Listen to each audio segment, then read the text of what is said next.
beriman, pengikut Tuhan Allah di bumi. Firman dilanjutkan dan kita akan mulai peperangan ini. Peperangan spiritual, penghakiman manusia dan dunia. Kristus adalah pengantara dari perjanjian yang baru. Ibrani 9:11-28. Tetapi Kristus telah datang sebagai iman besar untuk hal-hal yang baik yang akan datang. Ia telah melintasi kemah yang lebih besar dan yang lebih sempurna, yang bukan dibuat oleh tangan manusia, artinya yang tidak termasuk ciptaan ini. Dan ia telah masuk satu kali untuk selama-lamanya ke dalam tempat yang kudus, bukan dengan membawa darah domba jantan dan darah anak lembu, tetapi dengan membawa darahnya sendiri. Dan dengan itu ia telah mendapat kelepasan yang kekal. Sebab jika darah domba jantan dan darah lembu jantan dan percikan abu lembu muda menguduskan mereka yang najis, sehingga mereka disucikan secara lahiriah, betapa lebihnya darah Kristus yang oleh Roh yang kekal telah mempersembahkan dirinya sendiri kepada Allah sebagai persembahan yang tak bercacat, akan menyucikan hati nurani kita dari perbuatan-perbuatan yang sia-sia, supaya kita dapat beribadah kepada Allah yang hidup. Karena itu, ia adalah pengantara dari suatu perjanjian yang baru, supaya mereka yang telah terpanggil dapat menerima bagian kekal yang dijanjikan. Sebab ia telah mati untuk menebus pelanggaran-pelanggaran yang telah dilakukan selama perjanjian yang pertama.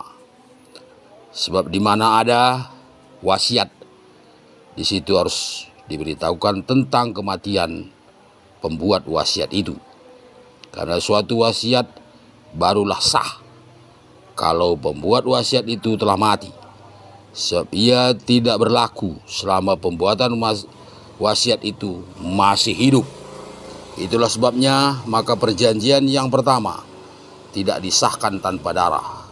Sebab sesudah Musa memberitahukan semua perintah hukum Taurat kepada seluruh umat, ia mengambil darah anak lembu dan darah domba jantan serta air dan bulu merah dan hisop, lalu memerciki kitab itu sendiri dan seluruh umat, sambil berkata, inilah darah perjanjian yang ditetapkan Allah bagi kami dan bagi kamu semua, dan juga kemah dan semua alat untuk ibadah dipercikinya secara demikian dengan darah. Dan hampir segala sesuatu disucikan menurut hukum Taurat dengan darah, dan tanpa pertumpahan darah tidak ada pengampunan. Jadi segala sesuatu yang melambangkan apa yang ada di sorga haruslah ditahirkan secara demikian. Tetapi benda-benda surgawi sendiri oleh persembahan yang lebih baik daripada itu. Sebab Kristus bukan masuk ke dalam tempat kudus buatan tangan manusia, yang hanya merupakan gambaran saja dari yang sebenarnya, tetapi ke dalam surga sendiri untuk menghadap hadirat Allah guna kepentingan umat manusia. Dan ia bukan masuk untuk berulang-ulang mempersembahkan dirinya sendiri. Sebagai iman besar, setiap tahun masuk ke dalam tempat kudus dengan darah yang bukan darahnya sendiri.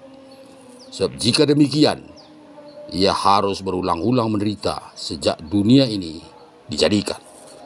Tetapi sekarang ia hanya satu kali saja menyalakan dirinya pada zaman akhir untuk menghapuskan dosa oleh korbannya.